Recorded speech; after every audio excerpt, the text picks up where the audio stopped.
మిత్రులందరికీ జై భీమ్.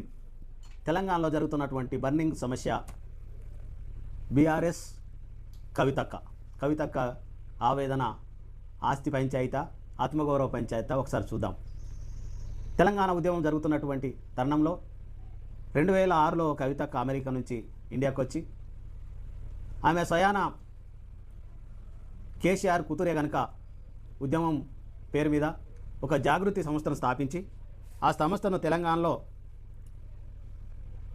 విస్తృతపరుస్తున్న సమయంలో ఆ ఉద్యమ కాలంలోనే తెలంగాణ ఆవిర్భవించే సమయంలో ఆమెకు నిజామాబాద్ టికెట్ ఇచ్చి ఎంపీగా గెలిపివ్వడం జరిగింది. అనేక ఉద్యమకారుల ఫలితం తెలంగాణ ఆవిర్భావం. కానీ తెలంగాణ ఉద్యమకారులకు అందరికీ ఎంపీలో ఎమ్మెల్యేలో లేదా రాజకీయ ప్రతినిధులుగా అందరికీ దక్కలేదు. కానీ స్వయంగా కవితక్క కేసీఆర్ బిడ్డ కనుక ఆమెకు దక్కింది. ఆమె కన్నా శ్రమ ఎంతోమంది చేసిన వాళ్ళు ఉన్నారు. అయినా ఆమె ఒకసారి ఎంపీగా గెలవడం, మరోసారి ఓడిపోయింది. ఆ తర్వాత వెంటనే కేసీఆర్ గారు ఆమెను ఎమ్మెల్సీ చేయడం జరిగింది. అయితే అదే తరుణంలో కవితక్క పైన లిక్కర్ కేసు నమోదైంది. తర్వాత జైలుకు పోయింది. జైలుకు పోతున్న సమయంలో బీజేపీ కుట్ర పన్ని కవితను బీఆర్ఎస్ను తొక్కేయడానికే అక్రమ కేసులు పెట్టిందని చెప్పేసి ముఖ్య నాయకత్వం, ఆది నాయకత్వం అంటే హరీష్ రావు, కేటీఆర్ గారు తదితరులు బీజేపీ మీద ఆరోపించిన విషయం తెలిసిందే. సరే, అది అట్లా ఉండని. కానీ కేసీఆర్ గారు కవిత కడిగిన ముత్యంలాగా బయటకు వస్తుంది అని చెప్పేసి ప్రజల ముందు చెప్పడం జరిగింది.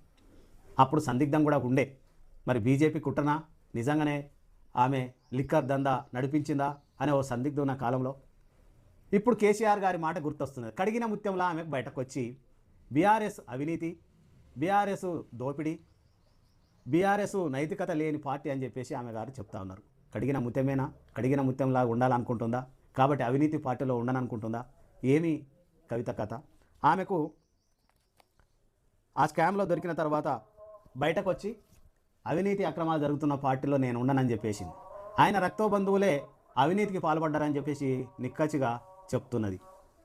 ఏదేమైనా ఇక్కడ జరుగుతున్న చరిత్ర ఆధారంగా అప్పుడు రావణాసురునికి విభీషణుడు తన తమ్ముడు దగ్గర లేడు.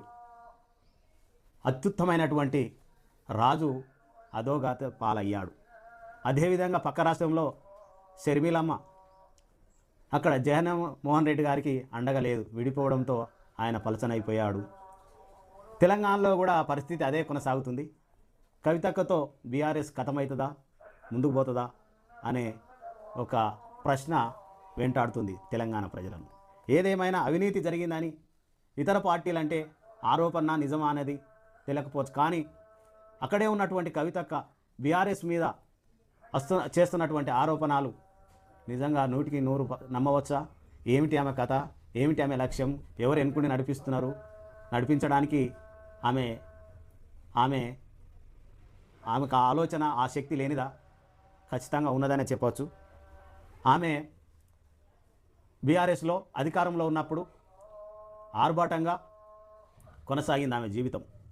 కానీ ప్రతిపక్షంలో వచ్చే వరకు ఆరోపణలు అనేది ఏవైతే ప్రజలు చేస్తున్నారో, ఏవైతే ప్రజలు అనుకుంటున్నారో అవే ఖచ్చితంగా ఈమె చెప్పడం అనేది కొనసాగుతూ ఉంది. దానికి బలం చేకూరుతుంది. కాబట్టి ఇప్పుడు ఉన్నటువంటి పరిస్థితుల దృష్ట్యా కవితక్క ఏ నిర్ణయం తీసుకుంటుందో చూద్దాం.